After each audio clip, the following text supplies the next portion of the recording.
lonely. I can fix that.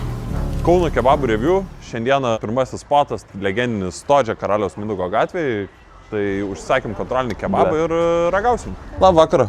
Vieną mažą Todžias kebabą su kiauliena jautiena. Česnakinis.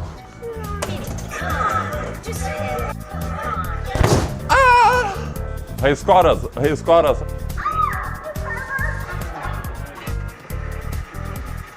Let's go. Ačiū. Ok, pirmas kąsnis.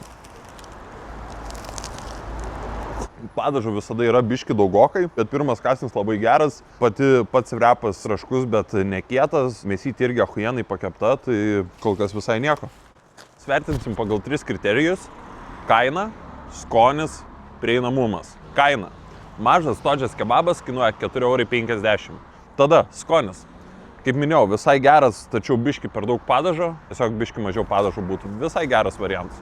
Ir prieinamumas. Tai Todži dirba 24 valandas per parą, kas yra žiauriai gerai, nes tu bet kada gali čia atvykti. Todėl čia ir yra toks main spotas Kaune, kur tu gali gauti visai gerą kebabą už labai pigią kainą. Pramogos, kebabas visai nieko, vertinu A tierų.